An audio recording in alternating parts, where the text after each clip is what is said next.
last night I was doing what I do most nights, which is drink almost a bottle of wine and binge watch The Office. And I was texting my boyfriend and he's like, I know why you like The Office. I know. You think Jim and Pam are like the cutest couple. Oh, you wish you'd had an office romance. And I was like, you don't even know me. I very much do not want to have an office place romance, nor have I ever, nor will I ever. But we'll get to that in a minute because today, that's right, kiddos, we're going to talk about workplace romance.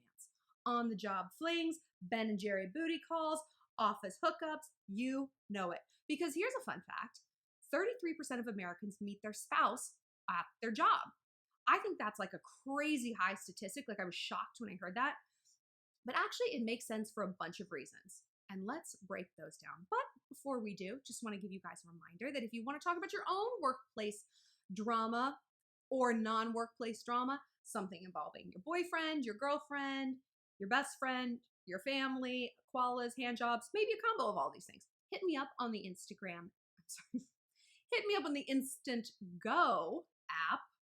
I should not drink wine when I do these videos. On the Instant Go app, my username is ShallonXO and click chat to get connected directly to me and we'll chit chat. So yeah, workplace romances. When you break it down, it makes a lot of sense as this is where people meet. So let's talk about the pros of a workplace romance. Number one, you can build things slowly.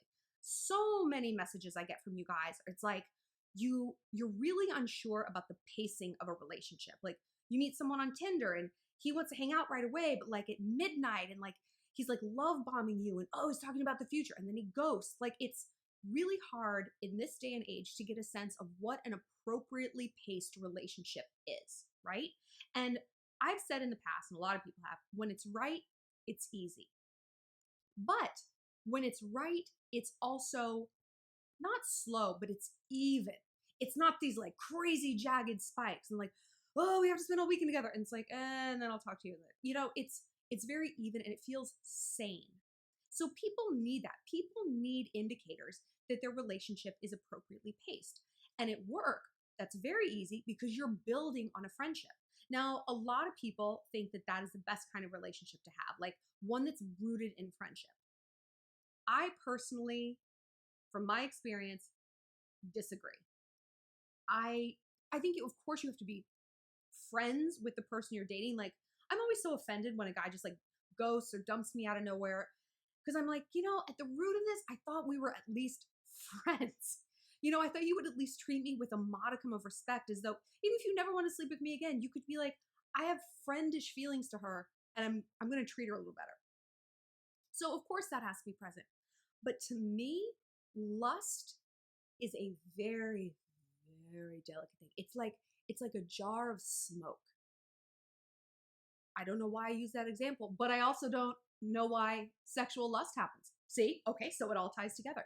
Like, I don't understand what gives me those hot pants feelings for someone, but it's delicate. And familiarity, I do know, dampens that down. The more I see of someone, kind of the less I want to fuck him. You know? Familiarity, they say, breeds contempt. For me, it doesn't breed contempt. It just breeds sweatpants and granny panties and tube socks. You know? However, building on a friendship, like, and creating that kind of foundation, there's certainly a lot to be said for that. Like, you vet someone, you have a sense of this person's character, of their family, how they react under stress, how they react when they're praised. That's crucial. Does someone latch on to praise and then they boast about it and they never shut up about it? Like, do you remember the time in the meeting when I told Cooper that he was wrong? You're going to hear that story for the next 20 years. You happy about it? No. How do they work as a team? How do they represent people who are marginalized? Do they stand up for others? I said before that what makes them an alpha male, not only does he stand up for himself, he stands up for those around him. The Rock does this, right? He lifts other people up. Donald Trump doesn't because he's a beta fucking male, a short-fingered vulgarian. You know what that means, ladies. So certainly there is something to be said for building on that foundation. Also, easy access. Like, what could be better than like having just this available dating pool to you, right? If you live in a small town, dating people you work with is kind of a no-brainer. I live in New York City. There's 8 million people in the city. And when I meet girls who are like, I'm single in New York, I'm like, everywhere I turn, there's a man. There's men everywhere. I can't swing a dead cat without hitting a man in New York City. So, okay, it's weird that you would date one that you work with, that you see every day. But if you live in a smaller market, like, yeah, this might be the only population of males you interact with that aren't drunk at a bar, or at church or in your class or something. Like, might be the only fresh blood that you're bringing in. I get it. So this is another pro. The third pro is, of course, you have things in common. There's things to talk about. I get so many questions like, what do I talk about on a first date? I also, think if you go on a date with someone and it's like you don't know them from Adam, like they are a complete stranger to you, and if you don't have any organic curiosity about their life, that's not good. Maybe they're not an interesting person. Maybe you're not a very interesting person, that you have, like I said, no curiosity. If you don't have curiosity about other people, do you have curiosity about the world around you? Interesting people have interests. But again, that's not what this video is about. Commonality, that's huge. So it's a myth that opposites attract. Complete myth. What is true? Complementary angles attract. Like if you are more,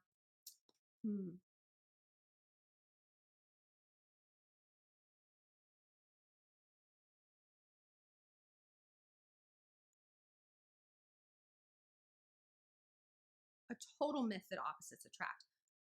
Common interests breeds bonding, and it breeds more commonalities. You feel comfortable to open up to someone if they have a similar background, if they have a similar outlook on the world, if they've had similar experiences.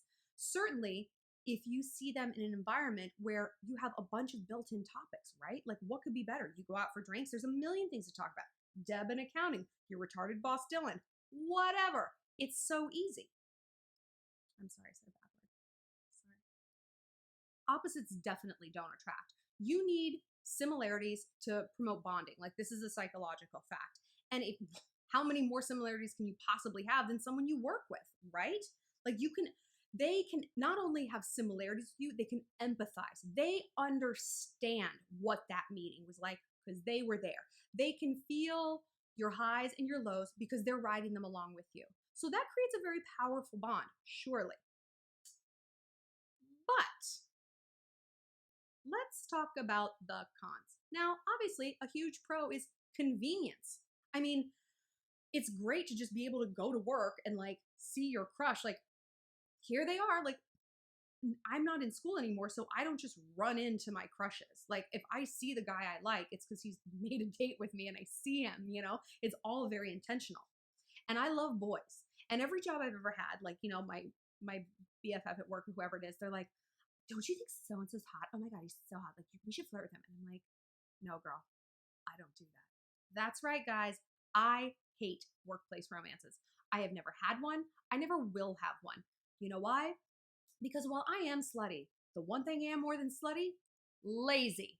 I am the laziest bitch AF. Because listen, if you think about it, if you're crushing on someone at work, and I'm not just like crushing, because we'll get to that in a minute, but if you're like dating someone at work, every day of your life at work is a date. You have to look datey because you're around the guy you like. And until it like gets off the ground and you're in like that ugly no makeup sweatpants stage, like, you got to look good. And if you think you have to look good when he likes you, you have no idea how good you have to look after you guys break up. Because that's my biggest con. What happens when things go south? Because, yeah, like I said, 33% of people marry someone they work with. That doesn't mean there's no downs either. Anyone who's in a long-term relationship, that's essentially like a marriage. It's like you have highs, you have lows, you have fights, you have times you're like, I could murder you with my fake nails. And the last thing I want to do is see their bitch ass at work when I'm mad at someone. Because you know what happens then? I get distracted. I don't know about you guys, but my career is the most important thing in my life. It is my identity. My job isn't necessarily my identity. Like, it's not like, oh, I work for this magazine and who am I without this magazine? I am fine without the magazine. I need to be setting goals and accomplishing things, making my mark in the world, giving back to the world, doing something, this self-actualization. You guys heard of the Maslow's hierarchy of needs? So it's like a pyramid. I'm sure you have, you just probably didn't realize it. So it's a pyramid. And the very base of that pyramid, it's like the basics, like food and shelter. You know, you go a little up, it's like social inclusion needs. You gotta have friends. At the very, very, very, very, very top, you know what that pyramid says? Self-actualization. That means we are doing what we feel we were put on this earth to do. I have my goals and I feel like I was put on this earth to create things, to connect with you guys, stuff like that. I was not put on this earth to date Jim in accounting. I was not. And if I am dating Jim in accounting and things go bad, that's going to mess me up. That is going to shift my focus. I'm going to be so worried about seeing my ex-boyfriend at work every day. That's a nightmare. That I'm either going to be so distracted I can't focus on what I have to do, or I'm going to want to leave that job altogether. No one comes between me and my career. No one. No one. I mean, my mom. But like, I don't accept that. Because yeah, I have the view of boys, and I want you guys to have this view too. Like, not that everyone's replaceable, but like, I don't live and die by who I'm dating. And I can fall in love, and I'm in love with someone right now, and it's like, but yet I know that if that went belly up, I would be okay. I'm gonna love again. Like I said, there's 8 million people in New York City. You think I can't find one dude who I like who likes me back? Statistically, that's impossible. I rely a lot on math to make my decisions. Like, that is a statistical impossibility. So I don't need to import that. I don't need to commingle, you know? But again, if you're in a smaller market, this might seem like the only option. And I totally understand. Like, some of my friends have literally flat out said, they're like, I'm just not really a career person. To each their own. You know, some people feel like they're put on this earth to be a mom. In this case, you know, if that's your vibe, then yes, like dating someone you work with might be super easy. Jim and Pam from The Office, like Pam didn't have a ton of goals. She thought she did, and she explored that, and she decided, I don't want to move to New York and be a graphic designer, whatever. But she was like, you know, she's a small town kind of girl, so she was fine with that interaction. She was fine sort of being spoon-fed her love life. Oh, he's in the office? Great. Everyone she dated was in that office, like in that building complex. Ugh, not really my thing, but okay. Another huge con is there's just very little discovery. So this to me is the flip side of that building on a friendship thing.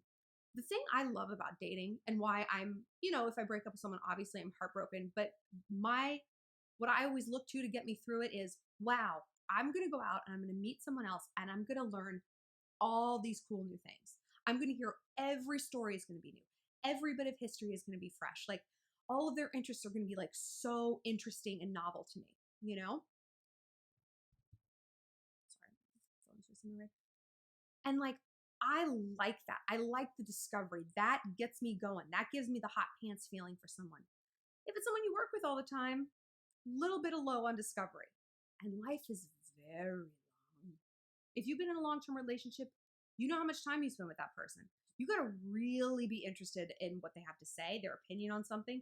I don't want to fully know somebody.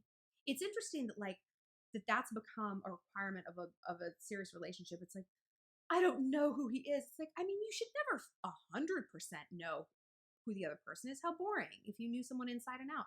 I don't want to be fully known. That's embarrassing. I like to think that there's other layers, other dimensions to me that maybe you haven't seen yet. I'm going to keep you on your toes. So because there's little discovery, that can lead to lower lust. Lust is based a lot on novelty. However, playing devil's advocate, you can have more lust for someone you work with because there is that sexual tension. You're around him all the time. You brushed up against him in the break room.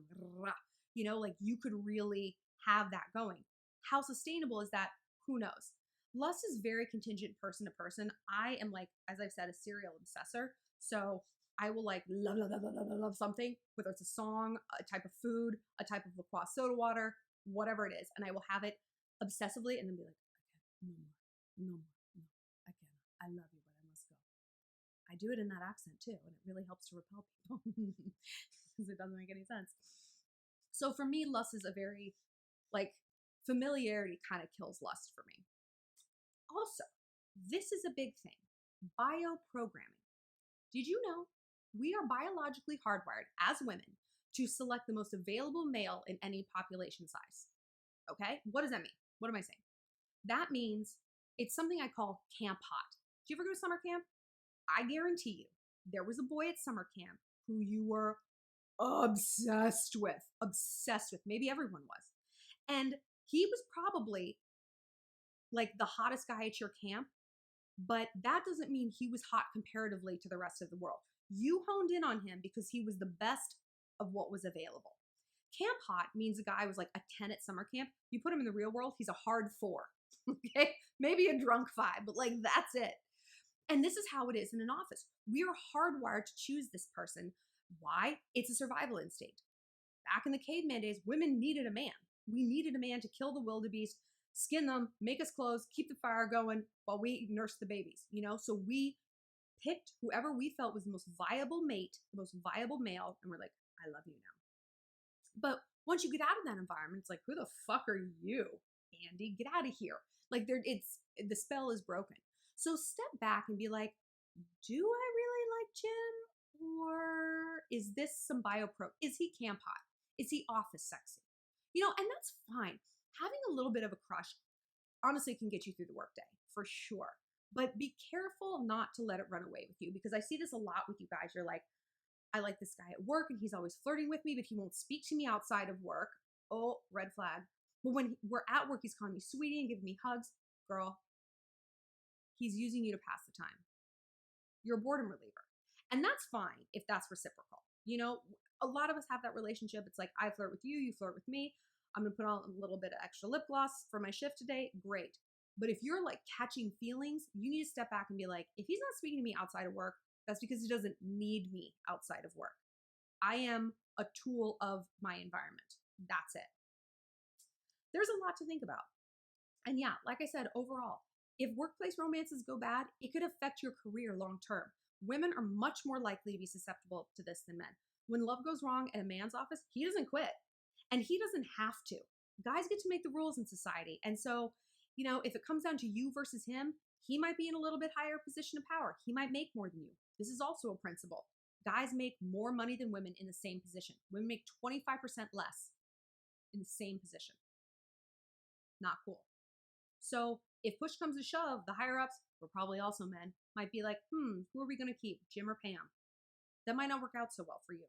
And I know that sounds probably crazy, but you'd rather go into this with your eyes open, right? We always have to go into situations with our eyes open. That's all I ever want you guys to do. And I'm not saying don't date people not saying don't date people you work with. I'm just saying if you're lazy like I am, but lazy about the right things, and if you're fierce about the right things, like your career, your goals, where you're going in life, maybe it's not the best thing for you. Maybe check out other avenues. I want to hear what you guys have to say about this. I'm really curious if you guys have dated people you work with, if you've had this experience, if you married someone you work with, or you're in a long-term relationship, and what you think the pros and cons are, because I love to get a dialogue going, right? I love it when you guys talk to each other in the comment section. So chit chat away, ladies. And if you have any video topics, also leave them in the comment section here. If you want to talk privately, remember, find me on the Instant Go app at ShallonXO. It's my username. And click chat to be connected. Click like and subscribe for more videos, and I'll see you next time.